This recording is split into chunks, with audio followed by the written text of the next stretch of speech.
Hola, muy buen día.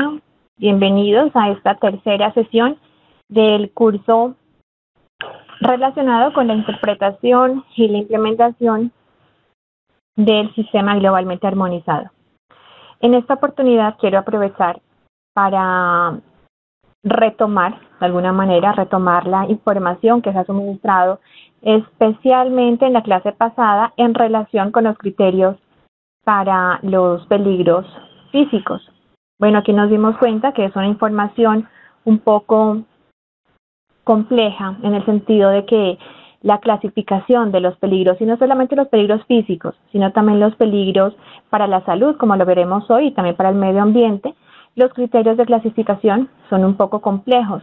Tanto así que, por ejemplo, como lo vamos a mirar en esta clase, para la clasificación de los criterios en cuanto a los peligros para el medio ambiente, el SGA ha elaborado un anexo, que es el anexo 9, dos anexos, anexo 9 y 10, justamente para dar explicación a este tema acerca de qué información ha tenido en cuenta el sistema globalmente armonizado para elaborar los criterios de clasificación en cuanto a los peligros del medio ambiente en relación con el medio ambiente acuático específicamente, debido a que el medio ambiente acuático es un sistema que requiere que sea complejo, porque abarca, como lo vamos a mirar durante esta clase, abarca no solamente el agua dulce, sino también abarca el agua de mar, y asimismo también va a abarcar a todos los seres que habitan o que viven en estos ecosistemas. Por lo tanto, entonces, el sistema viene a ser un poco más complejo que en cuanto a los peligros físicos y en cuanto a los peligros a la salud. ¿Qué es lo importante de todo esto? ¿O para qué es importante conocer esos criterios de clasificación? Tengamos en cuenta que esos criterios de clasificación son importantes, especialmente para los proveedores de reactivos químicos, en el sentido de que son ellos quienes deben hacer una previa clasificación de esos reactivos para su posterior transporte, comercialización de esos productos. Entonces, a partir de esa información, lo que se hace o lo que vamos a ver nosotros en el momento de adquirir, de comprar, de recibir, de manipular, de transportar, almacenar esos reactivos químicos, son justamente lo que veremos ya más adelante, lo que hace referencia a las fichas de seguridad y también a las etiquetas de los reactivos químicos o de los productos químicos en general. Esta información es la que nosotros vamos a recibir y con base en esta información ya se procede dentro del laboratorio o de los lugares de trabajo a hacer una clasificación para almacenar, manipular adecuadamente y hacer una disposición final también de estos productos que se vayan a utilizar. La idea es que el sistema globalmente armonizado, como lo dije en la primera clase, es que se apliquen las diferentes etapas del ciclo de vida del producto, desde la elaboración hasta la disposición final. Dependiendo de ello, entonces, van a aplicar diferentes recomendaciones para poderlo utilizar. Justamente entonces toda esa información o esos criterios, que como miramos es una información un poco densa, ¿no? Está basada principalmente en el caso de los peligros físicos. Bueno, en este caso está basado en el manual de las reglamentaciones para el transporte de las sustancias peligrosas, pero como lo vamos a ver en esta clase, en el caso de los peligros para el medio ambiente y los peligros para la salud, los ensayos o las pruebas para poder clasificar están basados ya en información que se tenga a partir de una base de datos, que sea una base de datos que contenga información que sea confiable, que esté basada en el caso de la salud en estudios epidemiológicos, por ejemplo, o en los mismos ensayos realizados en pruebas con animales. En el caso para el medio ambiente también. Entonces, esta información que en un laboratorio, bueno, a menos de que sea un laboratorio donde se elaboren esos tipos de productos, sí se va a utilizar, pero en el caso ya de la manipulación, del transporte, del almacenamiento, no se va a requerir. Lo que nos va a nosotros interesar es justamente la información que se emita en la comunicación de peligros, que va a estar presente en las fichas de seguridad y en las etiquetas de los reactivos. Esta ya es una información entonces que veremos a medida que avancemos en el curso y vamos ya a ir uniendo todos esos criterios que se están dando a conocer en este momento, que es importante que se conozcan, que sepamos de dónde viene esa información y más adelante para qué o de qué forma mejor se va a utilizar. Bueno, en esta oportunidad entonces vamos a comenzar con la parte 3 del libro del SGA. La parte 3 del libro del SGA nos habla acerca de los peligros para la salud. En ese sentido, los criterios de clasificación de peligros para la salud que están presentes en el sistema globalmente armonizado están basados en los sistemas de clasificación existentes sobre este tipo de peligros, principalmente los que se realizan por la Organización para la Cooperación y el Desarrollo Económicos, OCDE. La labor realizada de esta organización para la elaboración de los criterios del SGA incluía, en primera instancia, un análisis de los sistemas de clasificación existentes a partir de una base científica de cada sistema y teniendo en cuenta además cada uno de sus criterios, teniendo en cuenta la justificación y también teniendo en cuenta la explicación acerca de cómo se utiliza. Y también se tuvo en cuenta una propuesta encaminada al logro de criterios armonizados para cada una de las categorías. Para algunas clases de peligro, el enfoque armonizado fue fácil de desarrollar porque los sistemas existentes ya adoptaban enfoques similares. En otros casos, ya hubo necesidad de implementar nuevas técnicas o nuevos métodos. Bueno, tal como se mencionó anteriormente, en el SGA existen entonces 10 peligros para la salud, que son toxicidad aguda, que puede ser oral, cutánea o también por inhalación. También está la corrosión o irritación cutánea. Tengamos en cuenta que en los peligros físicos también miramos la corrosión para metales. Acá está la corrosión o irritación cutánea. Están las lesiones oculares graves o irritación ocular, sensibilización respiratoria o cutánea, mutagenicidad en células germinales, carcinogenicidad, toxicidad para la reproducción, toxicidad específica en órganos diana por exposición única, toxicidad específica de órganos diana por exposiciones repetidas y finalmente los peligros por aspiración. Según la clase del peligro de la salud, los peligros físicos, los peligros a la salud, se clasifican en las categorías de peligros como se muestran en la tabla. Entonces aquí miramos, por ejemplo, en el caso de toxicidad aguda, que puede ser oral, cutáneo por inhalación, esta se clasifica en 5 categorías de peligro. La corrosión o irritación cutánea tiene la categoría 1, 2 y 3, y la categoría 1 se subdivide en 3 subcategorías, 1A, 1B y 1C. En el caso de las lesiones oculares graves o irritación ocular, esta presenta 2 categorías de peligro y la categoría 2 se subdivide en las subcategorías 2A y 2B. En el caso de sensibilización respiratoria cutánea, tiene una única categoría de peligro que se puede subdividir en las subcategorías 1A y 1B. La mutagenicidad, en este caso en las de células germinales, tenemos 2 categorías de peligro y la categoría 1 también presenta una subdivisión, 1A y 1B. En el caso de la carcinogenicidad, hay 2 categorías de peligro y la categoría 1 se subdivide en las subcategorías 1A y 1B. La toxicidad para la reproducción, aquí tenemos 2 categorías y una categoría adicional que habla sobre los efectos sobre o a través de la lactancia. La categoría 1 también tiene una subdivisión en las subcategorías 1A y 1B. Toxicidad específica por órganos diana, en este caso por exposición única, tiene 3 categorías de peligro. Y finalmente, la toxicidad específica de órganos diana por exposiciones repetidas y el peligro por aspiración tiene 2 categorías. Para poder entonces clasificar un producto químico de acuerdo con los peligros para la salud, se hizo necesario que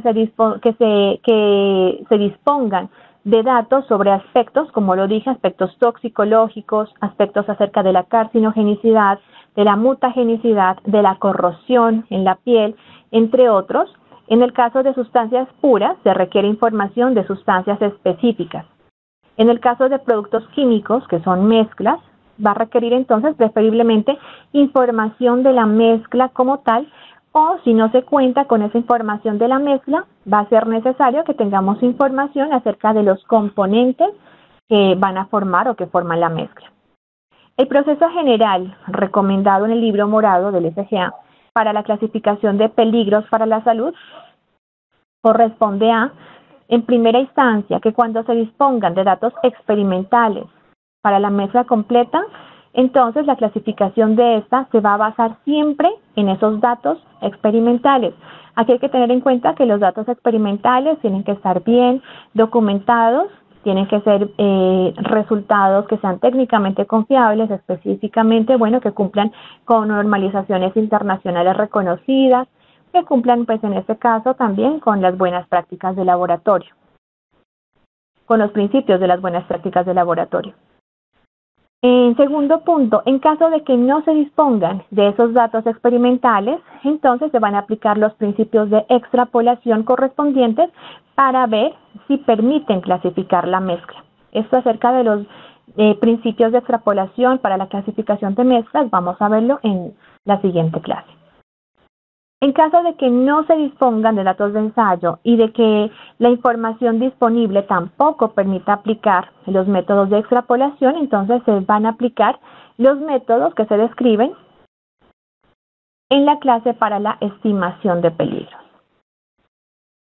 Estos tres criterios se tuvieron en cuenta entonces para la clasificación de peligros para el SGA, en este caso particularmente también teniendo en cuenta no solamente los reactivos como sustancias puras, sino los productos, es decir, la mezcla. Aquí en el caso de los peligros físicos es necesario que se tengan en cuenta unas definiciones que las vamos a manejar justamente en este capítulo, en el capítulo 3 del SGA, relacionado con los criterios de clasificación de los peligros físicos. En ese sentido, entonces, vamos a encontrar qué significa CE50, hace referencia a la concentración efectiva de un producto químico, cuyo efecto corresponde al 50% de la respuesta máxima.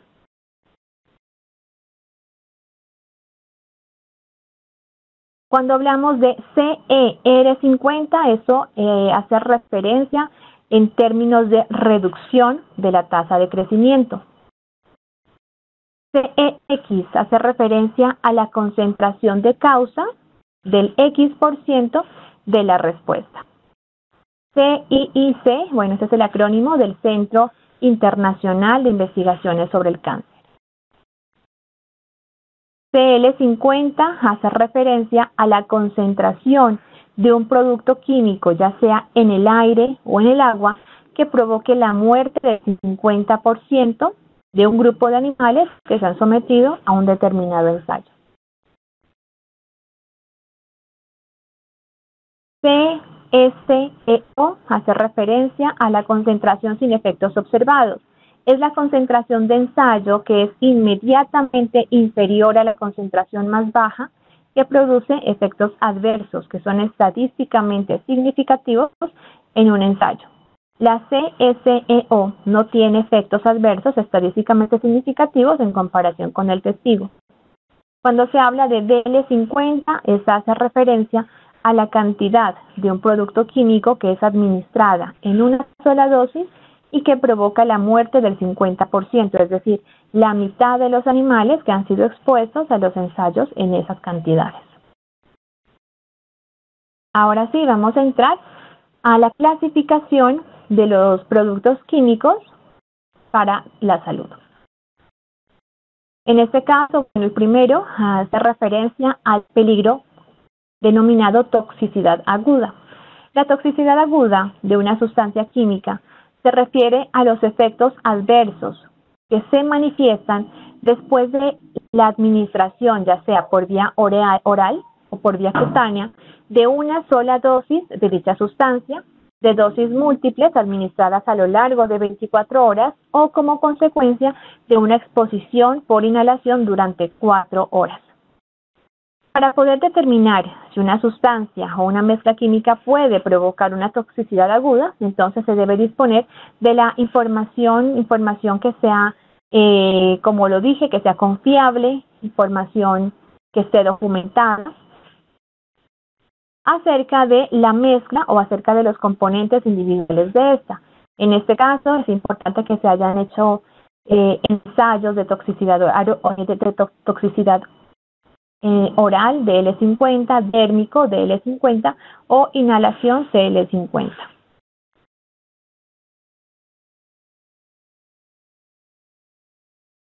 En cuanto a los criterios de clasificación, aquí tenemos que las sustancias se van a clasificar en 5 categorías de peligro que están basadas justamente en la toxicidad aguda por ingestión, absorción cutánea, como lo miramos allí, o inhalación, de acuerdo con los criterios numéricos expresados en valores, los valores umbral, tal como se muestra en la tabla.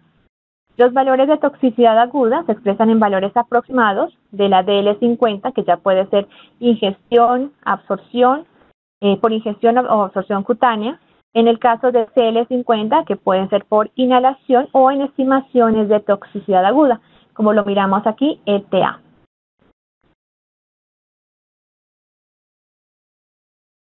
Si bien algunos de los métodos in vivo determinan los valores de DL50 sobre CL50 directamente, entonces otros métodos más modernos, por ejemplo, utilizando menos animales, consideran otros indicadores con referencia a la toxicidad como signos clínicos, llaves de toxicidad que también se utilizan como referencia para poder asignar la categoría de peligro.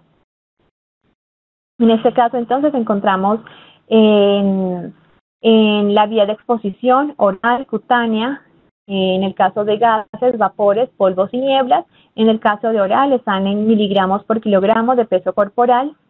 En cutánea, miligramos por kilogramo de peso corporal. En gases están las partes por millón en valor en los vapores. Y en polvos y nieblas tenemos los miligramos por litro. En cada una de las categorías miramos, bueno, la categoría 1, como lo dije, la categoría 1 es la de mayor peligrosidad. En este caso, se tiene que la estimación de toxicidad aguda es menor o igual al 5% en el caso de vía de exposición oral. Para la categoría 2 debe encontrarse entre el 50 y entre el 5 y el 50%. Para la categoría 3 entre 50 y 300, entre 50 y 300 miligramos por kilogramo de peso corporal y en la categoría 4 de 300 a 2000. En la categoría 5 puede encontrarse entre 2.000 y 5.000 la estimación de toxicidad aguda. En el caso de la exposición cutánea, teniendo en cuenta las unidades miligramo por kilogramo de peso corporal, en la categoría 1 está en 50, la estimación debe ser menor a 50. En la categoría 2 se encuentra la estimación tóxica de toxicidad aguda entre 50 y 200. En la categoría 3, entre 200 y 1000, en la categoría 4, 1000 a 2000, y en la categoría 5, desde 2000 hasta 5000. En cuanto a los gases, partes por millón, la estimación de toxicidad aguda debe ser menor a 100 partes por millón, en la categoría 2, de 100 a 500, en la 3, de 500 a 2500, y en la 4, de 2500 hasta 20000. En la categoría 5, ya les mencionaré de esta más adelante. En el caso de los vapores, en cuanto a vapores en miligramos por litro, la estimación de toxicidad aguda menor a 0.5. En la categoría 2 de 0.5 a 2, la categoría 3 de 2 a 10, la categoría 4 de 10 a 20. Finalmente, para polvos y nieblas, las estimaciones de toxicidad aguda menor que 0.05, en la categoría 2 de 0.05 a 0.5, en la 3 de 0.5 a 1 y en la 4 de 1 a 5. ¿A qué corresponden aquí los criterios detallados en la nota G del libro del FGA? Los criterios detallados para la categoría 5, permiten identificar las sustancias que presentan un peligro que es relativamente bajo en cuanto a lo que se refiere a la toxicidad aguda, pero que en determinadas circunstancias sí puede suponer un peligro para poblaciones que son vulnerables. En ese sentido, entonces, la DL50 de esas sustancias se sitúa en el rango, generalmente, de 2.000 a 5.000 miligramos por kilogramo de peso corporal y en dosis equivalentes para la inhalación. Los criterios específicos para la categoría 5 son que la sustancia se clasifica en esta categoría si ya se dispone de información que sea confiable, que indique que la DL50 o la CL50 corresponde al rango de valores de la categoría 5, o cuando otros estudios con animales o sobre los efectos tóxicos en seres humanos constituyen un motivo de preocupación para la salud humana. Entonces, en ese sentido, se puede clasificar. También otra consideración que se tiene en cuenta es que la sustancia se va a clasificar en la categoría 5 mediante extrapolación, estimación o medición de datos cuando no esté justificada su asignación a una categoría de peligro que sea mayor. Y cuando además se disponga de información, que obviamente sea información confiable, sea información documentada, acerca de los efectos tóxicos significativos en los seres humanos, en donde también se puede observar que haya mortalidad y los ensayos sobre exposición, ya sea por vía oral, cutánea o por inhalación, y cuando la opinión de los expertos confirme la aparición de síntomas clínicos de toxicidad que sean significativos. En cuanto aquí a la comunicación de peligros, bueno, tenemos en las categorías 1, 2 y 3, está calavera y tibias cruzadas.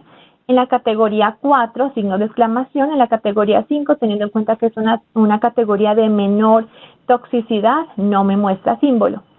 De igual manera, en cuanto a la palabra de advertencia, las categorías 1, 2 y 3 son peligro, mientras que para las categorías 4 y 5 es atención. También hay unos casos específicos en cuanto a la indicación de peligro, teniendo en cuenta la manera de ingreso al organismo, ya sea por vía oral, cutánea o por inhalación. Entonces, la indicación de peligro para cada caso va a ser diferente. De pronto, en el único en donde es similar es a la categoría 5, donde indica que no puede ser nocivo en caso de ingestión, de contacto con la piel o en caso de inhalar.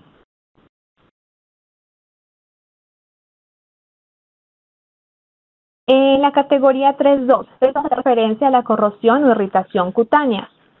Aquí por corrosión cutánea se entiende la formación de una lesión que es irreversible en la piel, como consecuencia de la aplicación de una sustancia de ensayo durante un periodo de hasta 4 horas.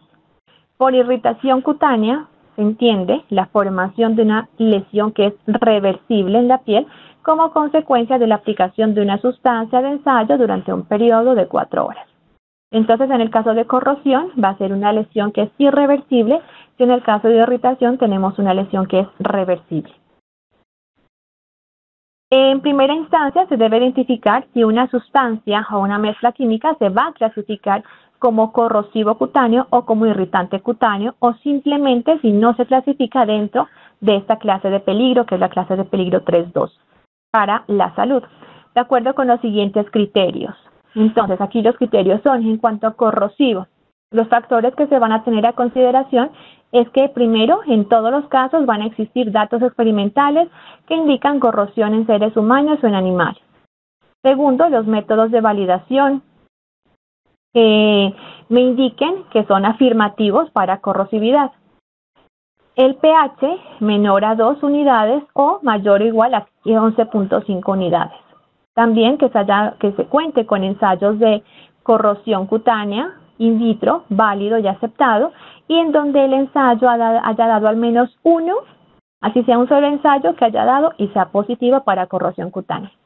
En el caso de irritante, bueno, que los métodos de validación también sean afirmativos para irritación, ensayos in vitro, válido y que sea aceptado, y en este caso, que se cuente con ensayos in vivo de irritación cutánea, en este caso con 3 animales en total que hayan dado como efecto positivo o respuesta positiva. No se van a clasificar dentro de este peligro.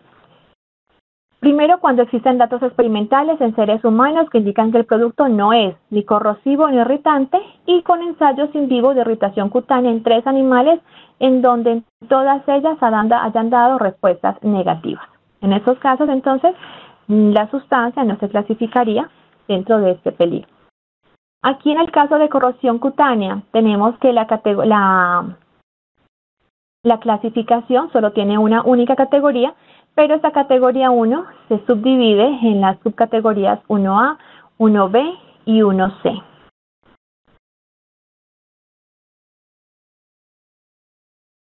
En ese sentido, entonces, para el caso de corrosión, destrucción de los tejidos de la piel, esto es una necrosis que sea visible a través de la epidermis hasta la dermis en al menos uno de los animales que han sido sometidos a ensayo tras una exposición que sea menor o igual a 4 horas. ¿Cuándo es la subcategoría 1A? Cuando se hayan obtenido respuestas corrosivas en al menos un animal tras una exposición menor o igual a 3 minutos durante un periodo de observaciones menor o igual a 1 hora. 1B, una respuesta positiva en un animal en una exposición mayor a 3 minutos y menor o igual a 1 hora durante un periodo de observación que sea menor o igual a 14 días.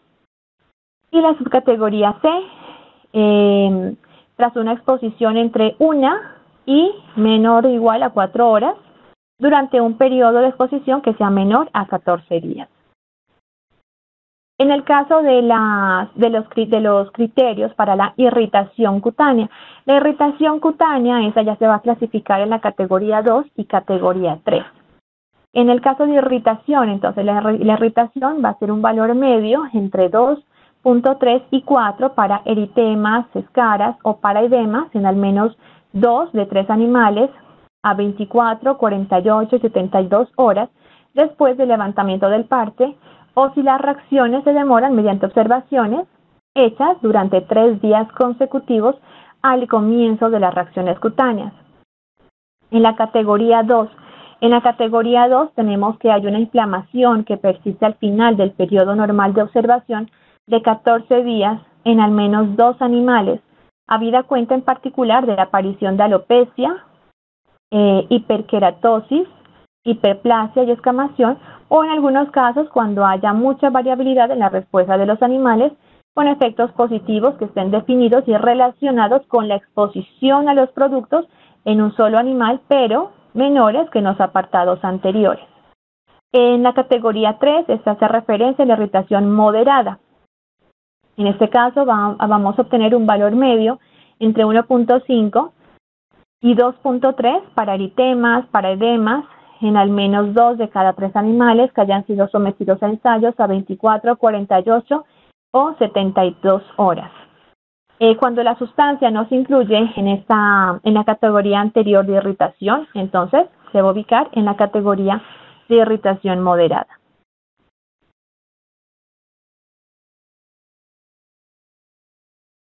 En este caso, la forma de comunicación de peligros en la categoría para corrosión, que es la categoría 1, en todos el símbolo va a ser corrosión. Sin embargo, para irritación, que son las categorías 2 y 3, la categoría 2, el signo de exclamación, en la categoría 3, teniendo en cuenta que es una irritación moderada, no lleva símbolo. En cuanto a las palabras de advertencia, tenemos para la categoría de corrosión la palabra peligro, y en las de irritación están las palabras de atención. En cuanto a las indicaciones de peligro, bueno, miramos que lo que indica, ¿no?, que se genera corrosión, quemaduras en la piel o también en las lesiones oculares, en el caso de la corrosión cutánea. Cuando hablamos de la irritación, categoría 2, que provoca una irritación cutánea, y en la categoría 3, que provoca una leve irritación cutánea en cuanto a las indicaciones de peligro. En el apartado 3.3 se encuentran ubicadas las lesiones oculares graves o irritación ocular. Entonces aquí, por lesiones oculares graves, se entienden que son lesiones de los tejidos oculares o degradación severa de la vista, como consecuencia de la aplicación de una sustancia de ensayo en la superficie anterior del ojo, que no son totalmente reversibles en los 21 días siguientes a la aplicación. Por irritación cutánea corresponde a la aparición de lesiones oculares como consecuencia de la aplicación de una sustancia de ensayo en la superficie anterior del ojo, que son totalmente reversibles en los 21 días siguientes a la aplicación. Las sustancias se van a clasificar En una de las categorías de esta clase de peligro, categoría 1, que pueden ser lesiones oculares graves, o categoría 2, que hace referencia a la irritación ocular. En la categoría 1, entonces están las lesiones oculares graves, que son efectos irreversibles en los ojos. Son sustancias que pueden provocar lesiones oculares graves. Y en la categoría 2 está la irritación ocular, que son efectos que sí son reversibles en los ojos. Entonces, en la categoría 1, lesiones oculares graves con efectos irreversibles en los ojos. Es aquella sustancia que produce, que puede ser en al menos un animal, efectos sobre la corrosión, sobre la córnea, sobre el iris o sobre la conjuntiva, que no se espera que reviertan o que no hayan revertido por completo en un periodo de observación normal de 21 días. O que en al menos 2 de 3 animales sometidos a ensayo dé una respuesta positiva de opacidad de córnea menor o igual a 3 e iritis mayor a 1.5, con datos calculados como la media de resultados obtenidos en 24, 48 y de 72 horas después de la instilación de la sustancia de ensayo. En la categoría 2, se subdivide en la categoría 2A y 2B. En este caso, las sustancias que se ubican en esta categoría, irritación ocular o efectos reversibles en los ojos, las sustancias que se ubican en esta categoría pueden provocar irritación ocular reversible y deberán clasificarse en la categoría 2 cuando las autoridades competentes no requieran una clasificación que sea más específica en la categoría 2A o 2B. Entonces se puede decir simplemente que la sustancia se ubica en la categoría 2. En caso de que la autoridad competente sí requiera que haya una especificación, si se subdivide o en qué categoría está, se requiere o se hace necesario que en ese caso sí se indique a qué subcategoría corresponde la sustancia, ya sea 2A o 2B. Entonces, con respecto a esto, ¿cuándo va a ser 2A? 2A son aquellas sustancias que pueden provocar en al menos 2 de 3 animales sometidos a ensayo una respuesta positiva de ¿qué? Primero, de opacidad de córnea que sea menor o igual a 1, también irritación de iris o iritis menor o igual a 1, enrojecimiento de la conjuntiva menor o igual a 2 y edema de la conjuntiva, también conocido como quemosis, que sea menor o igual a 2. Estos datos que ya han sido calculados en resultados obtenidos durante 24, 48 y 72 horas después de que se hayan expuesto a la sustancia y una respuesta totalmente reversible en un periodo, como ya se dijo, de observación de 21 días. En el caso de la categoría 2B será aquella sustancia ocular, aquella sustancia que sea moderadamente irritante para los ojos, cuando los efectos indicados anteriormente sean totalmente reversibles, en este caso en un periodo de observación de 7 días.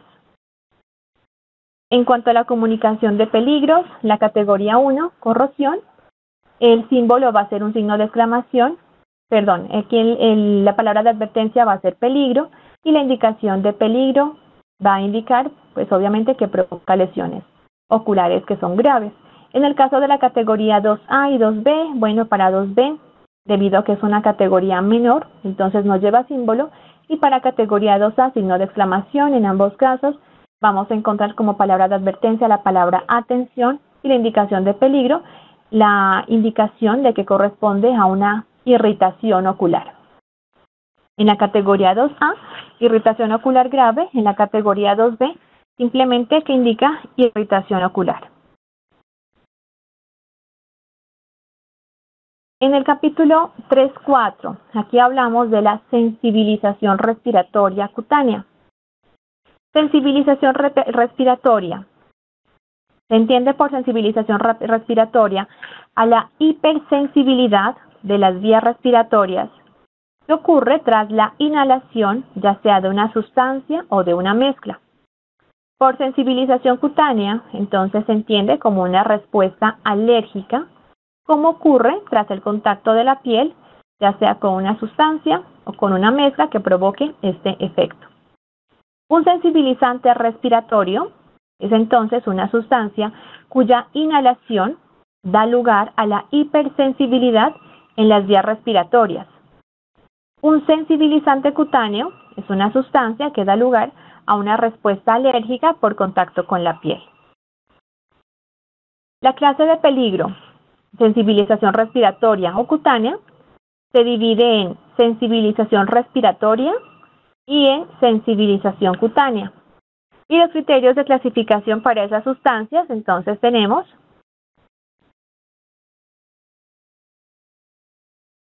en el caso de un sensibilizante respiratorio se va a clasificar, tiene una categoría que se subdivide en categorías 1A y 1B. ¿Qué es un sensibilizante respiratorio? Va a ser una sustancia del que se va a contar con pruebas en seres humanos de que provoca hipersensibilidad respiratoria específica, y si un ensayo adecuado en animales arroja, aunque solamente obtengamos un resultado positivo, entonces se va a considerar que la sustancia es un sensibilizante respiratorio. Si se hace la subdivisión, si la autoridad competente requiere que se haga la subdivisión en las categorías 1A y 1B, entonces para ello debe cumplir con los requisitos.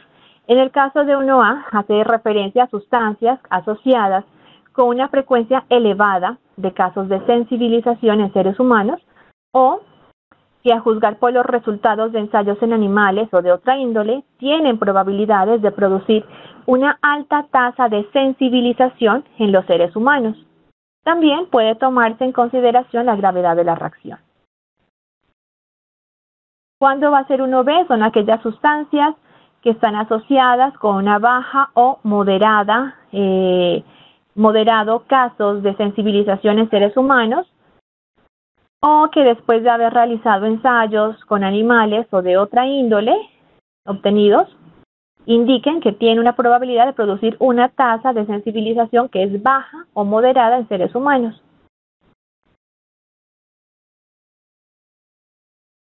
Ahora, en el caso de un sensibilizante cutáneo se va a clasificar como sensibilizante cutáneo cuando existen pruebas en seres humanos de que puede dar lugar a sensibilización por contacto cutáneo en un número elevado de personas, o también si un ensayo adecuado en animales arroja también los resultados que sean positivos para ello. En este caso, de igual manera, para sensibilizante cutáneo solamente tiene una única categoría, y en caso nuevamente de que la autoridad competente lo requiera y lo exija, va a ser preciso que esta sustancia se subdivide en las categorías 1A y 1B. En el caso de 1A van a ser sustancias asociadas con una frecuencia elevada de casos de justamente sensibilización en personas, y que tenga también una alta potencia en animales y que pueden considerarse justamente como sustancias capaces de producir una sensibilización que es importante en seres humanos. En este caso también es importante que se tenga en cuenta la gravedad de la reacción de esa sustancia química. En el caso de 1B van a ser sustancias asociadas con una frecuencia de baja o moderada de casos de sensibilización en seres humanos, y también una potencia baja a moderada en animales que pueden considerarse como capaces de producir una sensibilización en seres humanos. De igual manera, aquí es importante que se tenga en cuenta la gravedad de la reacción en cada uno de los casos. En cuanto a la comunicación de peligro, para la sensibilización respiratoria cutánea, para la sensibilización respiratoria, la categoría 1, que debe indicar el símbolo peligro para la salud, la palabra de advertencia será peligro, y en el caso de sensibilización cutánea, el símbolo será signo de exclamación y la palabra va a ser atención.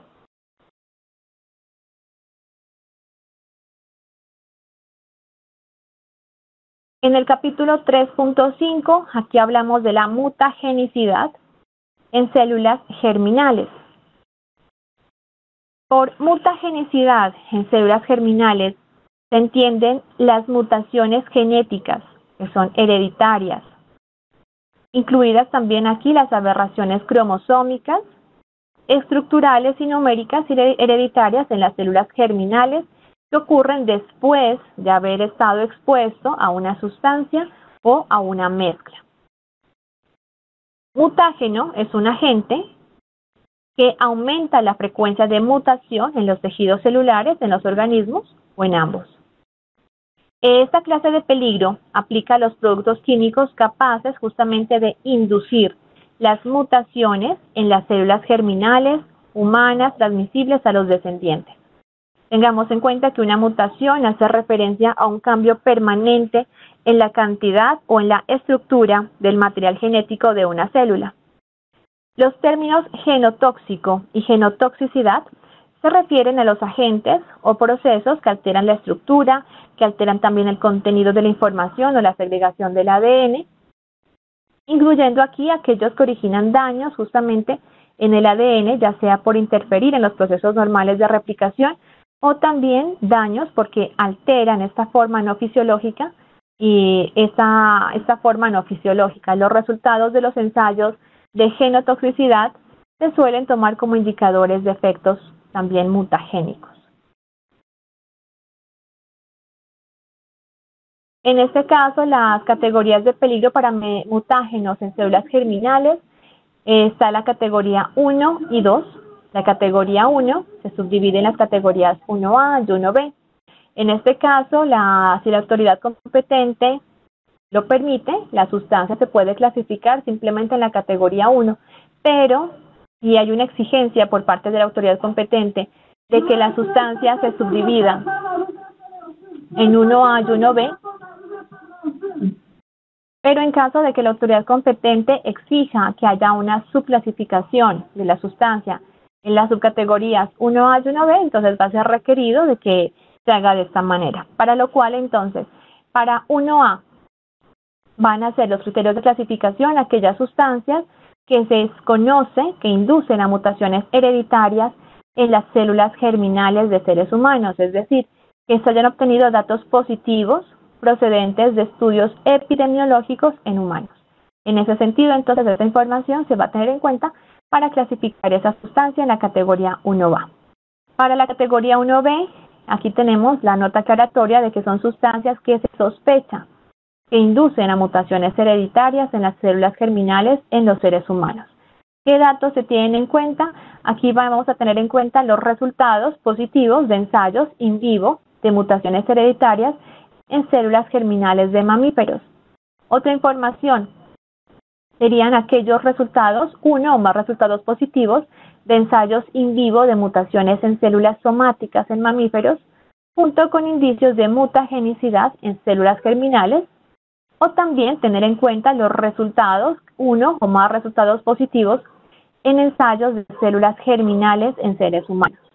Ahora, ¿cuándo va a ser a clasificarse en la categoría 2? Se va a clasificar en la categoría 2 cuando la sustancia se sospecha por la posibilidad de inducir mutaciones, es decir, cuando obtengamos resultados positivos en ensayos in vivo de mutaciones en células somáticas de mamíferos o resultados positivos en ensayos in vivo para efectos genotóxicos en células somáticas corroborados por ensayos de mutagenicidad in vitro. En este caso, entonces, se hace la clasificación a partir de los datos epidemiológicos con los que ya se cuente para seres humanos o en animales. Ahora, en cuanto a la comunicación de peligro, en la categoría 1, que puede ser 1A o 1B, el símbolo va a ser peligro para la salud.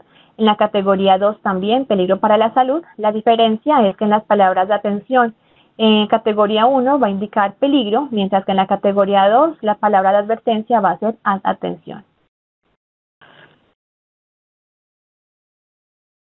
En el capítulo 3.6 del libro del SGA se refiere a los peligros para la salud denominados carcinogénicos. Aquí hace referencia entonces a la carcinogenicidad. La carcinogenicidad se entiende, el término carcinógeno se refiere a las sustancias o mezclas que inducen cáncer o que aumentan su incidencia.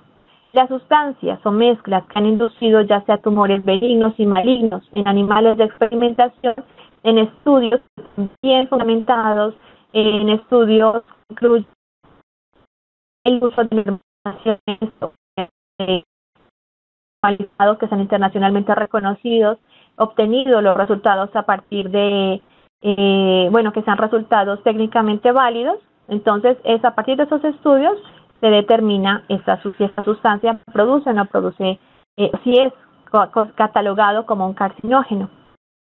También serán consideradas supuestamente carcinógenas o sospechosas de serlo, a menos de que existan pruebas convincentes de que el mecanismo de formación de tumores no sea relevante para el hombre. La clasificación de una sustancia o mezcla en esta clase de peligro se va a basar en sus propiedades intrínsecas, así como todas las sustancias, ¿no? La manera como ha hecho la clasificación del sistema globalmente armonizado a partir de las propiedades intrínsecas, y por lo tanto nos sirve para cuantificar, como ya se dijo antes, el riesgo de cáncer para el ser humano, asociado al uso de esa sustancia o asociado a la exposición de esa sustancia. Las categorías de peligro, nuevamente, en este caso, los productos carcinógenos se clasifican en dos categorías, 1 y 2. Sin embargo, la categoría 1 se subdivide en las categorías 1A y 1B. De igual manera, es válido, si la autoridad competente lo permite, si la sustancia se puede clasificar solamente en la categoría 1, eso es válido, pero en caso de que se requiera, de que el organismo requiera que sí haya una clasificación en las categorías 1A, 1B, entonces se tienen en cuenta los criterios. Para 1A, son sustancias que se sabe, que se tiene la certeza de que sí son carcinógenas para el hombre, ¿con base en qué? En la existencia de datos en humanos, como ya lo dijimos anteriormente, en resultados epidemiológicos. En el caso de 1B, van a ser aquí sustancias que se supone que son carcinógenas para el hombre, con base en la existencia de datos, en este caso en estudios con animales. Y en la categoría 2 van a ser sustancias que son sospechosas de ser carcinógenas para el hombre, teniendo en cuenta datos limitados sobre carcinogenicidad procedentes de estudios ya sea en humanos o en animales. En este caso, entonces, la sustancia se clasificaría en la categoría 2. La categoría de la comunicación de peligro, en ambos casos, categoría 1 y 2, el símbolo es peligro para la salud, mientras que la palabra de advertencia sí se modifica o sí se diferencia mejor. En la categoría 2 la palabra de advertencia va a ser atención y para la categoría 1 va a ser peligro.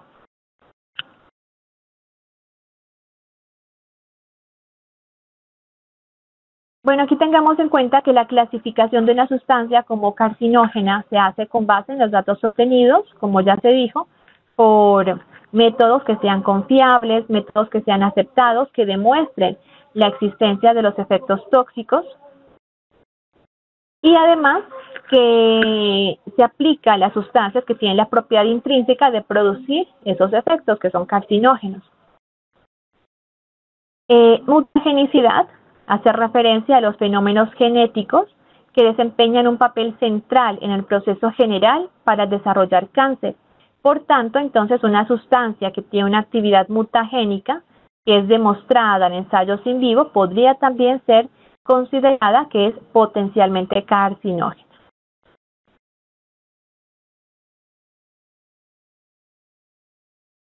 En el capítulo 3.7 hace referencia a la toxicidad para la reproducción.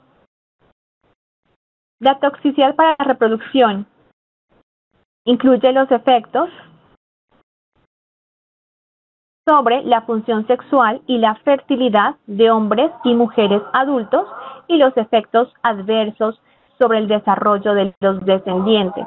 Dentro de este sistema de clasificación, la toxicidad para la reproducción se subdivide en dos categorías de efectos, que son, primero, los efectos adversos sobre la función sexual y la fertilidad, y segundo, efectos adversos sobre el desarrollo de los descendientes.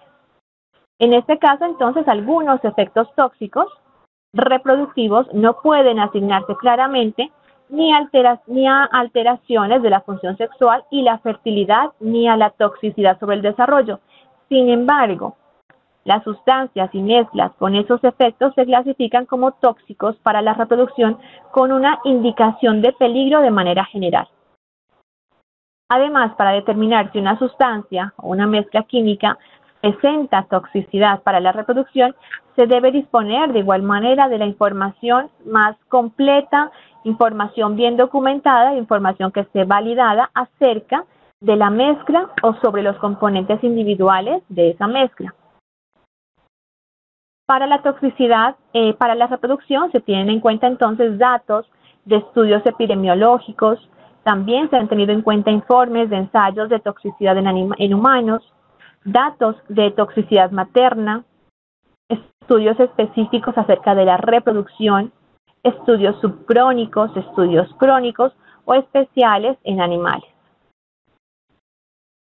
En cuanto a los criterios de clasificación de estas sustancias, en este caso se cuentan con dos categorías, la categoría 1 y 2, pero también se tiene una categoría específica acerca de los efectos sobre o a través de la lactancia.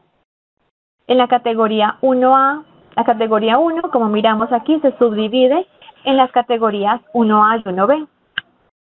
En 1A, entonces, son sustancias que se sabe que son tóxicas para la reproducción humana, donde hay pruebas convincentes procedentes justamente de estudios en humanos.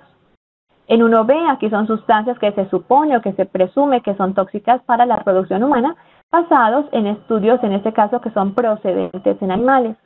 En la categoría 2, son aquellas sustancias de las que se sospecha que pueden ser tóxicas para la reproducción en el hombre, y aquí los datos son procedentes de estudios en humanos o en animales, apoyados también por información suplementaria que no son convincentes para poder clasificar con certeza esas sustancias dentro de la categoría 1, ya sea 1A o 1B. Ahora, con respecto a los efectos sobre o a través de la lactancia. Aquí los criterios que se han tenido en cuenta son estudios de absorción, metabolismo, distribución y excreción que indiquen la probabilidad de que la sustancia esté presente en la leche materna en niveles que son potencialmente tóxicos, o resultados de estudios ya sea en una o dos generaciones de animales que sí demuestren de manera inequívoca que la sustancia genera efectos adversos en los descendientes transmitidos a través ya sea de la leche o efectos adversos en la calidad de las mismas. Y también datos humanos que indiquen que sí existe un peligro para los bebés durante el periodo de lactancia. Entonces, en este caso, se va a ubicar dentro de la categoría efectos sobre o a través de la lactancia. En cuanto a la comunicación de peligro, las categorías 1, siendo la categoría 1 la de mayor peligro, el símbolo para 1 y 2, peligro para la salud. En cuanto a la palabra de advertencia, para la categoría 1 peligro, para la categoría 2 atención.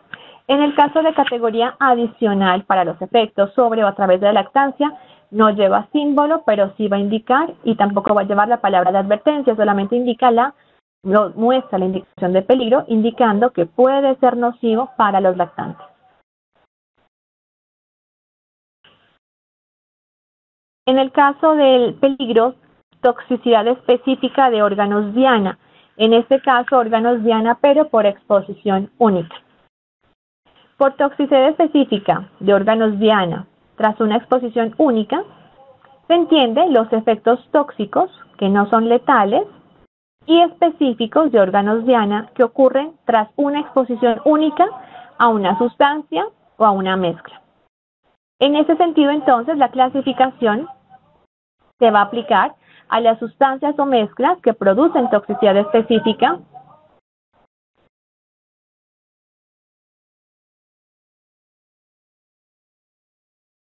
En este caso, la clasificación se aplica a las sustancias o mezclas que producen toxicidad específica de órganos diana y que, por lo tanto, pueden tener efectos adversos para la salud de las personas que van a estar expuestos ante estas sustancias.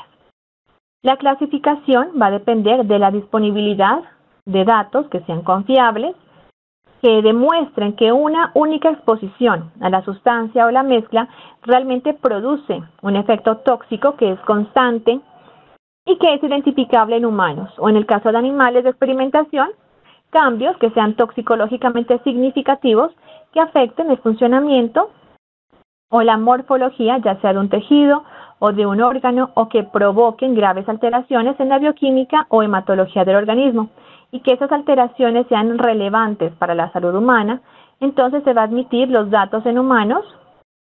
Se admite en este caso que los datos en humanos serán la principal fuente de evidencia para poder ubicar a una sustancia dentro de esta categoría de peligros. En cuanto a los criterios de clasificación, bueno, en este caso, las sustancias se van a clasificar en dos categorías, categoría 1 y categoría 2. En la categoría 1, toxicidad significativa en humanos, debe contarse con datos que sean confiables, de buena calidad, obtenidos mediante el estudio de casos en humanos a partir de estudios epidemiológicos, en donde se demuestre que haya una toxicidad significativa en humanos. Aquí se miran entonces las concentraciones, que son los intervalos, valores indicativos, dosis o concentración. También se puede tener en cuenta estudios en animales con efectos tóxicos o graves que pueden considerarse que sean necesarios para los humanos a concentraciones de exposición generalmente bajas. En la categoría 2 son aquellas sustancias que son nocivas para la salud, en donde se cuenten con estudios en animales con efectos tóxicos significativos para los humanos a concentraciones de exposición generalmente moderadas o datos en humanos en casos excepcionales. En cuanto a la comunicación, y en la categoría 3, son efectos transitorios en los órganos diana, en este caso efectos que provocan alteraciones durante un corto periodo de tiempo.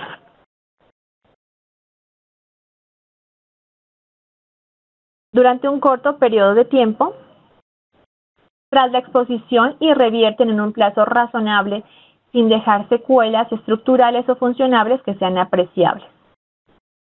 Pueden generarse también efectos narcóticos o irritación de las vías respiratorias.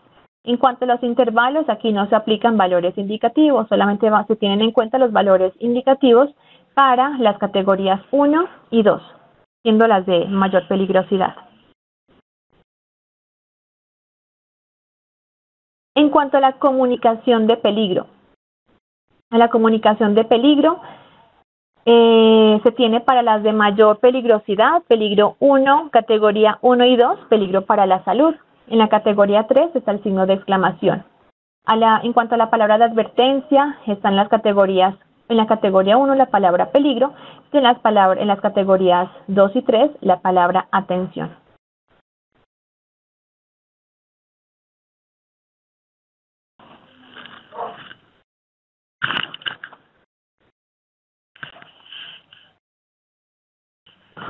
En 9 tenemos la toxicidad específica de órganos diana, pero en este caso tras exposiciones repetidas. Entonces, por toxicidad específica en órganos diana tras exposiciones repetidas, se entienden los efectos tóxicos específicos de órganos diana que ocurren tras exposiciones repetidas a una sustancia o a una mezcla. Aquí se van a incluir todos los efectos para la salud que pueden provocar alteraciones funcionales, ya sean reversibles o reversibles, inmediatos o que se presenten de manera retardada. La clasificación se aplica a sustancias y mezclas que sean capaces de producir la toxicidad específica de órganos diana y que por lo tanto pueden tener efectos adversos que perjudiquen la salud de las personas que se exponen a ellas. La clasificación depende de la disponibilidad, nuevamente, de datos que sean confiables y que demuestren que una exposición repetida a esta sustancia va a generar un efecto tóxico que es constante y que se puede identificar específicamente en las personas o en el caso de animales de experimentación, que sean cambios toxicológicamente significativos que afecten ya sea el funcionamiento o la morfología de un tejido o de un órgano, que provoquen graves alteraciones en la bioquímica o la hematología del organismo, y siempre que dichas alteraciones sean relevantes para la salud humana. Entonces se admite también en este caso que los datos en humanos sean la principal fuente de evidencia para poder clasificar una sustancia dentro de esta categoría de peligro, que corresponde a la categoría 3.9 para toxicidad específica de órganos diana tras exposiciones repetidas. Bueno, aquí para decidir si una sustancia debería clasificarse o no, ¿en qué grado se clasificaría? Ya sea en la categoría 1 frente a la categoría 2, en el SGA se proporcionan los valores de orientación en materia de dosis o concentración. Los valores y márgenes de orientación para la dosis cutánea,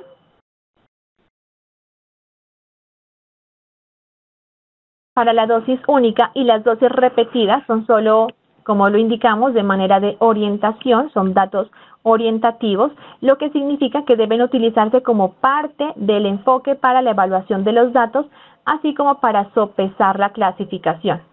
No se proponen como valores estrictos de demarcación para poder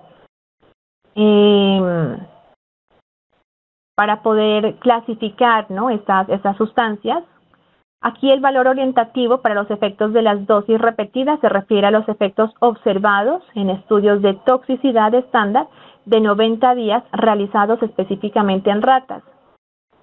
Los datos pueden utilizarse como base para poder extrapolar los valores de orientación equivalentes para los estudios de toxicidad de mayor o de menor duración. Entonces, en este caso tenemos las categorías 1 y la categoría 2. Las características para clasificarlos, ya sean las categorías 1 y 2, y los valores indicativos, que son valores orientativos. En ambos casos, bueno, se debe tener en cuenta que sean sustancias que producen una toxicidad significativa en humanos. Para ello es importante que se cuenten, como ya se dijo, con datos confiables de buena calidad. Aquí se van a preferir los datos de estudios epidemiológicos, donde se demuestre una supuesta toxicidad significativa en los seres humanos. En el caso de contar con estudios en animales con efectos tóxicos o graves, se debe tener en cuenta que sean resultados que se consideren relevantes para poder asegurar o para poder inferir que estas sustancias pueden también afectar a los humanos a concentraciones de exposición generalmente que sean bajas. En el caso de la categoría 2, tenemos sustancias que son supuestamente nocivas para la salud. En este caso, estudios en animales con efectos tóxicos significativos para los humanos a concentración de exposición que sean generalmente moderadas, o datos en humanos en casos que ya sean excepcionales. Y en la comunicación de peligros están las categorías 1 y 2. En ambos casos el símbolo va a ser peligro para la salud. Sin embargo, la palabra de advertencia para la categoría 1 corresponde a la palabra peligro, mientras que para la categoría 2 corresponde a la palabra atención. Finalmente, tenemos entonces el peligro por aspiración. En este caso, por aspiración, se entiende la entrada de un producto químico, ya sea líquido o sea sólido, y que ingrese directamente por la boca o por la nariz, o directamente por regurgitación en la tráquea o en las vías respiratorias inferiores.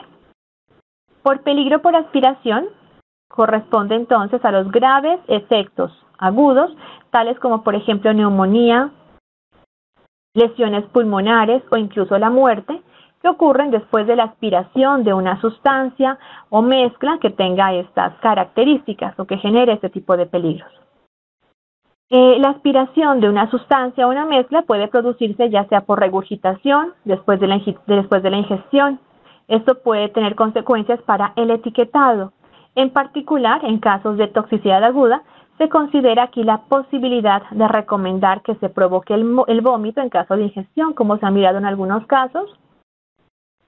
Pero si la sustancia o mezcla presenta además un peligro de toxicidad por aspiración, la recomendación de que se provoque el vómito pues debería modificarse.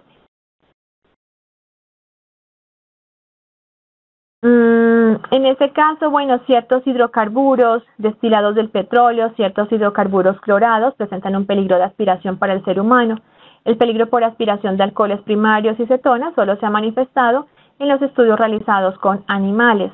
Las sustancias y mezclas de esta clase de peligro se van a clasificar entonces en una de las dos categorías de esta clase de peligro según su peligrosidad. Entonces, en cuanto a la toxicidad por aspiración,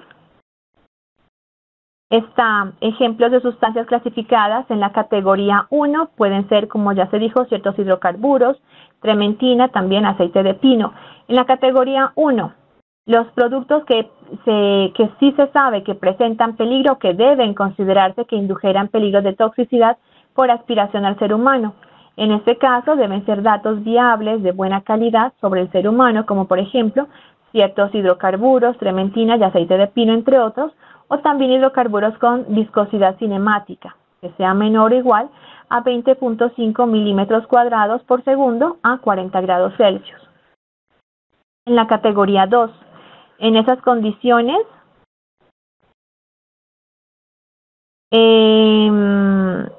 podrían incluirse en la categoría 2 los alcoholes primarios que tienen entre 3 y 13 átomos de carbono, el alcohol isobutílico, también las acetonas con un máximo de 13 átomos de carbono. En esta categoría 2 son aquellos productos que pueden ser tóxicos por aspiración para el ser humano. Aquí se tienen en cuenta estudios efectuados en animales y también a partir de la opinión de los expertos, teniendo en cuenta las propiedades como la tensión superficial, la solubilidad en el agua, el punto de ebullición y la volatilidad de la sustancia. Y también aquellas sustancias que no estén en la categoría 1 y que tengan una viscosidad cinemática menor o igual que 14 milímetros cuadrados por segundo a 40 grados Celsius. Entonces, como lo dije, dentro de esta categoría podrían ubicarse los alcoholes primarios que tienen entre 3 y 14 átomos de carbono, el alcohol isobutílico o también las acetonas que tengan un máximo de 13 átomos de carbono, se ubican en la categoría 2 de peligros por aspiración.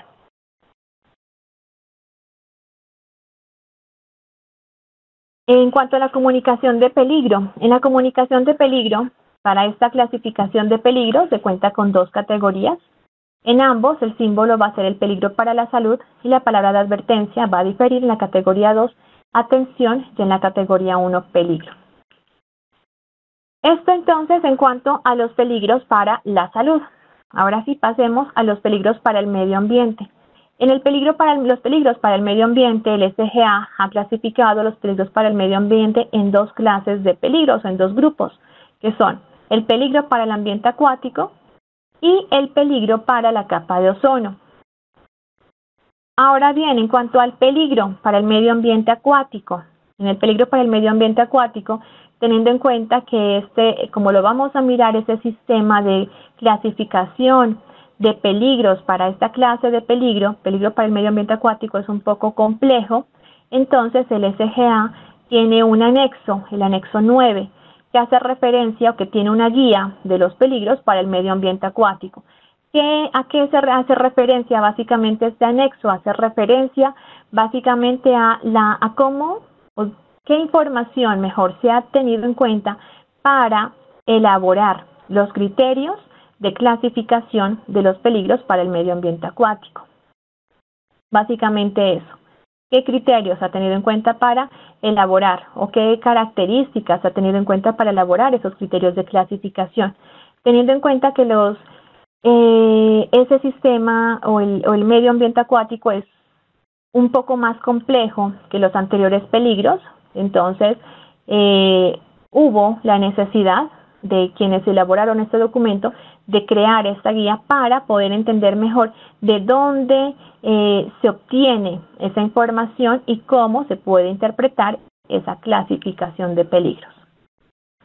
Entonces, al desarrollar el conjunto de criterios para poder identificar las sustancias que implican un peligro para el medio ambiente acuático, se convino que era necesario entonces para definir con propiedad ese peligro, requería de un sistema que fuera complejo donde serían necesarias algunas indicaciones adecuadas. Por lo tanto, ese es el propósito del anexo 9. El anexo 9 entonces tiene básicamente dos objetivos. Uno que es describir el sistema e indicar su funcionamiento. Y el segundo es proporcionar una guía para interpretar los datos que se usan al aplicar los criterios de clasificación para el documento del SGA. El sistema de clasificación de peligros se ha elaborado para identificar las sustancias que presentan a partir, ¿no?, de sus propiedades que son intrínsecas, un peligro para el medio ambiente acuático. En ese contexto, entonces, por medio ambiente acuático, se entiende los ecosistemas acuáticos marinos y también los de agua dulce y los organismos que habitan en esos ecosistemas. La definición tiene un alcance limitado, ya que todavía no comprende los sedimentos acuáticos ni los organismos superiores que están situados en el extremo superior de la cadena trófica, aunque esos últimos hasta cierto punto también pueden estar cubiertos en los criterios que se han mencionado para la elaboración de ese documento. Todo sistema que trate de identificar los peligros para el medio ambiente también debe intentar definir esos efectos en términos del impacto más amplio sobre los ecosistemas, más que sobre los ejemplares de una especie o de una población. Se ha seleccionado entonces un conjunto limitado de propiedades específicas de sustancias a través de las cuales se pueden describir los tipos de peligros acuáticos, la toxicidad. Dentro de los peligros acuáticos está la toxicidad aguda, la toxicidad acuática crónica, la ausencia de degradabilidad y la bioacumulación, ya sea potencial o real. El objetivo entonces de un sistema globalmente armonizado, como lo hemos dicho, es que así como se ha convenido un conjunto común de criterios, también habría que utilizar un conjunto de datos que sean comunes para que una vez se haya realizado la clasificación, se acepte esa clasificación también de manera global, que sea entendida por todos. Para que eso ocurra, entonces es necesario que primero haya una comprensión del tipo de datos que se pueden utilizar al aplicar los criterios para esta clase de peligro, tanto en su naturaleza como en su calidad. Y después, hacer una interpretación común de esos datos al medirse con base en los criterios. En muchas sustancias orgánicas, los ensayos y la interpretación de datos no presentan problemas cuando se aplican tanto las directrices pertinentes de la OCDE como los criterios de clasificación. Sin embargo, hay varios problemas de interpretación que están relacionados con algunas sustancias que suelen denominarse como sustancias difíciles. En cuanto a las sustancias difíciles, para las que ha sido un poco más complicado la clasificación, ¿no?, o realizar mejor esos criterios de clasificación, están las sustancias que son poco solubles. Son sustancias que son difíciles de someter a ensayos porque presentan problemas en la preparación de las soluciones y en el mantenimiento y verificación de las concentraciones durante el ensayo de toxicidad acuática. También están las sustancias inestables, las sustancias que se degradan o que reaccionan rápidamente en condiciones experimentales de ensayo, presentan también problemas tanto experimentales como de interpretación. Las sustancias volátiles son sustancias que pueden presentar problemas de ensayo al utilizarse en sistemas abiertos. Sustancias complejas o multicomponentes, estas sustancias, por ejemplo las mezclas de hidrocarburos, muchas veces no pueden disociarse en una disolución homogénea y los componentes múltiples hacen imposible un control de esas sustancias. En los polímeros, esas sustancias frecuentemente presentan un amplio rango de masas moleculares, de las que solo una parte son solubles en agua. Y eso ha sido la dificultad para la clasificación de criterios. Los compuestos inorgánicos y metales en estas sustancias, ya que pueden interactuar con el medio, pueden producir toxicidad acuática de manera variable. Las tensioactivas, las sustancias de este tipo pueden formar emulsiones donde es difícil poder discernir la biodisponibilidad, incluso con una cuidadosa preparación de soluciones. En las sustancias ionizables, aquí son sustancias que pueden cambiar el alcance de la ionización según el nivel de iones en el medio. Los ácidos y las bases, por ejemplo, van a tener un coeficiente de reparto radicalmente distinto en función del pH. Las sustancias coloreadas, estas sustancias pueden causar problemas en los ensayos de algas y plantas acuáticas por apantallamiento de la luz incidente. Y finalmente están las impurezas, estas sustancias que contienen impurezas en donde el porcentaje de naturaleza química también puede variar entre los lotes de producción y por ende también ha dificultado los ensayos para elaborar los criterios de clasificación. Ahora, en cuanto a la aplicación del SGA en peligros para el medio ambiente, aquí para poder decidir si una sustancia debería clasificarse dentro de estos peligros, es necesario primero que se investiguen las bases de datos apropiadas y también fuentes para obtener elementos de información que estén relacionadas con la solubilidad en agua de esa sustancia, la toxicidad o el grado de toxicidad aguda, ya hablamos de la CL50, la toxicidad acuática crónica, aquí estamos hablando del CSEO, o de la concentración de respuesta equivalente. También es necesario tener en cuenta los datos de degradación disponible, aquí específicamente las pruebas de biodegradabilidad rápida, los datos de estabilidad en el agua, el factor de bioconcentración en los peces y también ha sido necesario que se considere el coeficiente de reparto octanol-agua. Para hacer entonces la clasificación, habría que examinar primero los datos disponibles de toxicidad acuática. Aquí será necesario que se consideren todos los datos utilizables y se seleccionen los que cumplan con los criterios de calidad necesarios para la clasificación de esas sustancias. Entonces aquí estamos hablando de la disponibilidad de datos. En cuanto a la disponibilidad de datos, los datos empleados para poder clasificar una sustancia pueden obtenerse a partir de información requerida con fines de reglamentación, en este caso, por ejemplo, a partir de las publicaciones relacionadas con este punto, aunque existen varias bases de datos también que son internacionalmente reconocidas que pueden constituir un buen punto de partida. Esas bases de datos varían mucho en lo que corresponde a su calidad.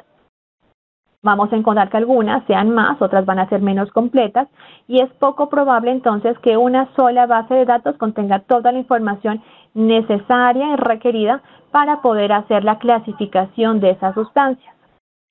Algunas bases están especializadas, vamos a encontrar que algunas van a estar especializadas en cuanto a toxicidad, en toxicidad acuática y otras en la evolución ambiental. Es importante entonces que los proveedores de productos químicos tengan la obligación de hacer las investigaciones y las pruebas necesarias para poder determinar el alcance y la calidad de los datos disponibles y de usarlos para poder asignar la categoría de peligro que es apropiada. Además de la disponibilidad de datos, es importante también que los datos sean de buena calidad, que sean confiables. En este sentido, entonces, en cuanto a la calidad de datos, vamos a tener en cuenta datos generados de conformidad con métodos normalizados y unas buenas prácticas de laboratorio en donde se asegure que los datos obtenidos son técnicamente confiables. También es importante hacer la clasificación basándose en los datos que se encuentren disponibles. Antes de entrar aquí a la clasificación de los peligros en cuanto al medio ambiente, es importante que tengamos en cuenta algunas definiciones. Las definiciones que se tienen en cuenta para este capítulo hacen referencia a la bioacumulación. La bioacumulación es el resultado neto de la absorción, transformación y eliminación de una sustancia por un organismo a través de todas las vías de exposición, es decir, de la vía a través del aire, del agua, sedimentos, suelo y alimentación.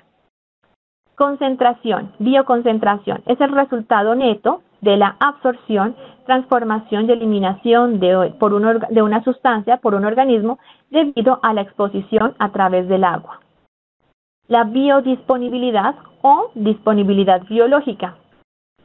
Esta indica en qué medida una sustancia es absorbida por un organismo y distribuida en una zona del mismo. Depende de las propiedades físico-químicas de la sustancia, también de la anatomía y de la fisiología del organismo, de la farmacocinética y también de la vía de exposición. La disponibilidad no es un requisito previo de la biodisponibilidad. La degradación hace referencia a la descomposición de moléculas orgánicas en moléculas más pequeñas y finalmente en óxido de carbono, agua y sales. La disponibilidad de una sustancia indica en qué medida esa sustancia se convierte en una especie soluble o degradada. Para los metales indica en qué medida la parte de iones metálicos de un compuesto metálico puede separarse del resto del compuesto, es decir, de la molécula. Peligro a corto plazo, agudo, se utiliza para la clasificación. Es el peligro que presenta un producto químico por su toxicidad aguda para un organismo después de una breve exposición a ese producto químico en el medio ambiente acuático. Peligro a largo plazo, crónico, se utiliza para fines también de clasificación. Aquí es el peligro que presenta un producto químico por su toxicidad crónica para un organismo después de una exposición de larga duración a este producto químico en el medio ambiente acuático. Las sustancias complejas o sustancias multicomponentes son mezclas que contienen una combinación compleja de sustancias individuales con solubilidades y propiedades físico-químicas diferentes y en casi todos los casos pueden caracterizarse como una serie homóloga de sustancias con un determinado rango de longitud en la cadena carbonada o el número de sustituyentes o los grados de sustitución. Los elementos básicos para la clasificación en el sistema armonizado para el medio ambiente acuático son toxicidad acuática aguda, toxicidad acuática crónica, potencial de bioacumulación o bioacumulación real y degradación, que puede ser biótica o abiótica en el caso de productos químicos orgánicos.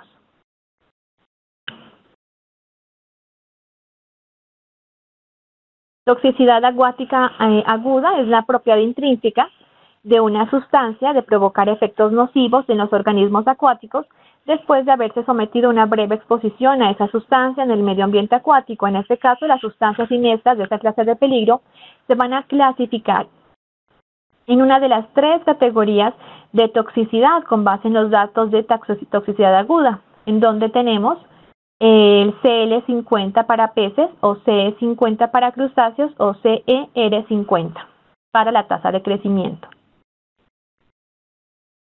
Para la tasa de crecimiento, eso se ha tenido en cuenta para algas u otras plantas acuáticas. Bueno, en el potencial de bioacumulación, aquí en la toxicidad acuática crónica,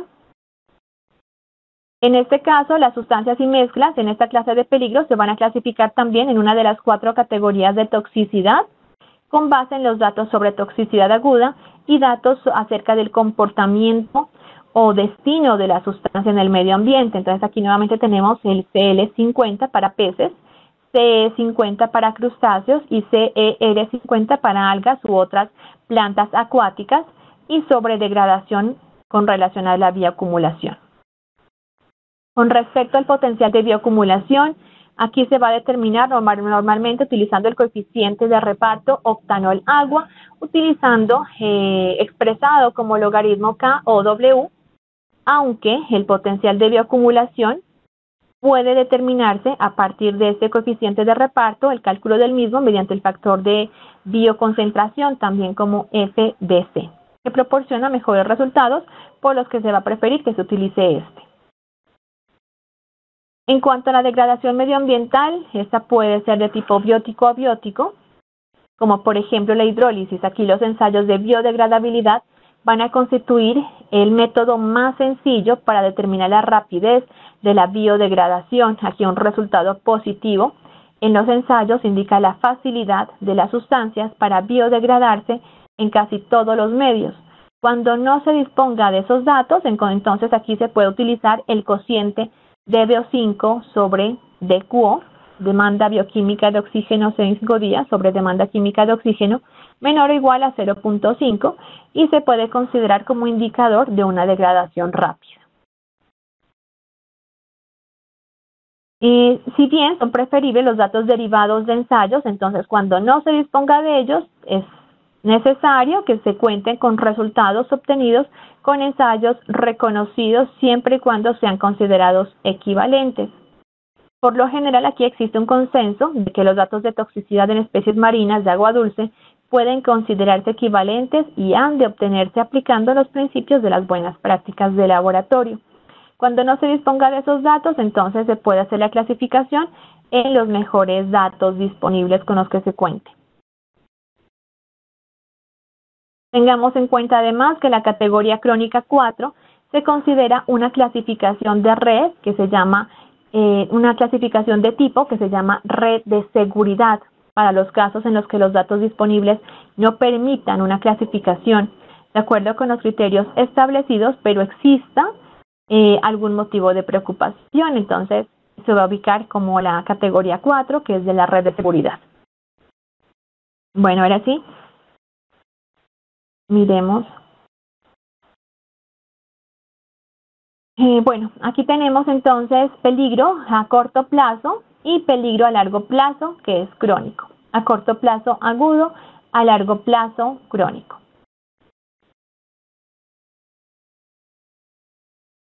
Aquí están la clasificación de las sustancias. Bueno, para corto plazo agudo está la categoría 1, categoría agudo 2 y categoría aguda 3.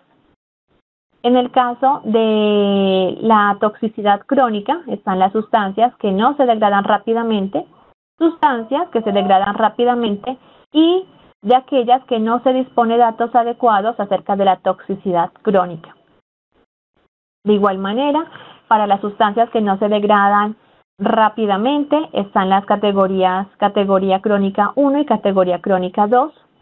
Para las sustancias que se degradan rápidamente, está la categoría crónica 1, categoría crónica 2, categoría crónica 3 y también está la categoría crónica 4. Tengamos en cuenta que la categoría crónica 4 hace referencia a la red de seguridad, en donde no es posible clasificar las sustancias dentro de las anteriores categorías, pero que se presume que puede generar un daño en el medio ambiente acuático, es ubicado entonces en esta categoría. Cuando no se disponen datos acerca de la toxicidad, datos adecuados sobre la toxicidad crónica, en este caso tenemos entonces las categorías crónica 1, 2, 3 y la categoría crónica 4. En cada una, como lo mencioné, dependiendo del tipo de sustancia, se hacen o se tienen en cuenta la forma como se hace la representación de los datos, teniendo en cuenta el valor CE o CL50, también teniendo en cuenta la concentración de respuesta para las sustancias que se degradan rápidamente. Y en el caso de las sustancias en donde no se tienen datos acerca de la toxicidad crónica, no se encuentran con datos adecuados sobre la toxicidad crónica, entonces aquí se tiene en cuenta también el grado de... En este caso está el grado de repartición de octanol agua, o el coeficiente, mejor, de reparto octanol agua, que es la forma en cómo se puede también representar las concentraciones o clasificar mejor las sustancias dentro de cada una de estas categorías.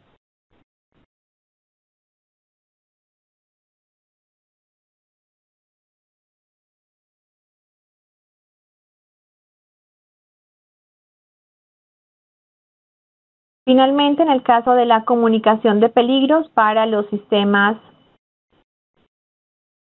acuáticos, en este caso está en la categoría 1, categoría 2 y categoría 3.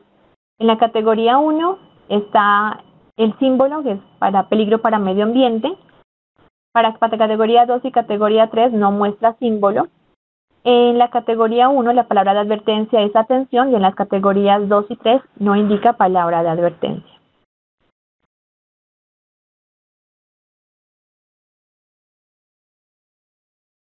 Esto en el caso de peligro a corto plazo, que es agudo.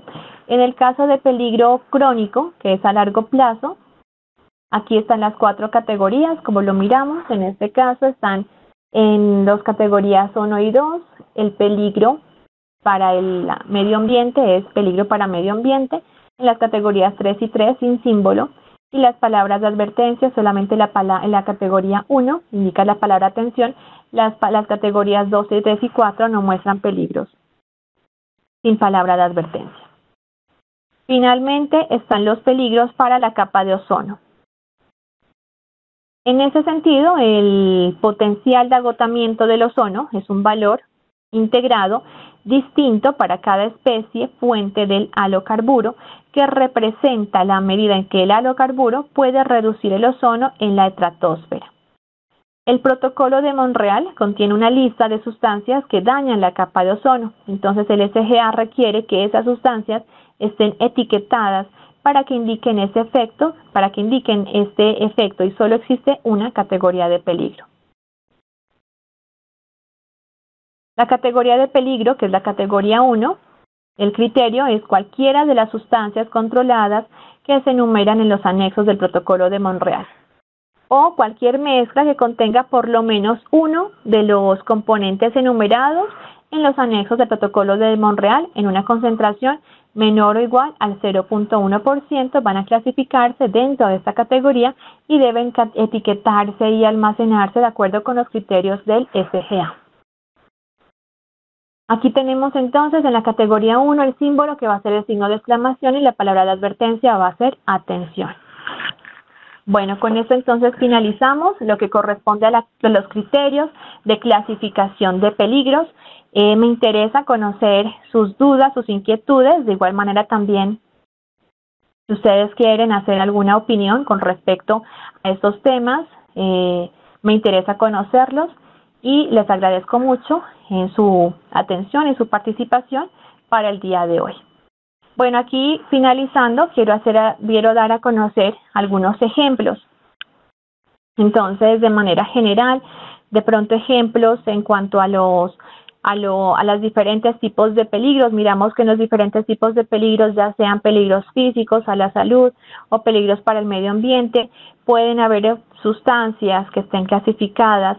Primero, no solamente en un solo peligro. La misma sustancia puede ser clasificada en diferentes partes de peligro, que sean físicos a la salud o al medio ambiente. De igual manera, también teniendo en cuenta en cuanto a los peligros físicos, que son un poco también complejos, estos peligros se pueden subdividir en las subcategorías, teniendo en cuenta, en este caso, el manual de reglamentación para transporte de sustancias peligrosas. Entonces, teniendo en cuenta esas subcategorías, también es necesario que estas sustancias se clasifiquen dentro de esos peligros. En ese sentido, entonces, de manera general, sustancias que son corrosivas para metales, pues aquí encontramos los ácidos o los hidróxidos, ¿no? De forma general. En el caso de sustancias o peligros para la salud, que son los peligros o las sustancias explosivas, aquí un ejemplo podría ser la nitroglicerina. En cuanto a sustancias comburentes e inflamables, aquí también son peligros para la salud. En los comburentes pueden encontrarse, por ejemplo, el nitrato de potasio o el oxígeno. En inflamables podrían estar el etanol, acetona, eteretílico. En el caso de ya peligros para la salud y peligros para el medio ambiente, para la salud, irritación cutánea, el amoníaco, toxicidad aguda, el cianuro, también el metanol, peligro por aspiración, metanol, cloro o monóxido de carbono. Y peligros para el medio ambiente pueden encontrarse el benceno o el cianuro de potasio. Bueno, con eso entonces finalizamos. Muchas gracias por su atención. Que tengan un feliz día.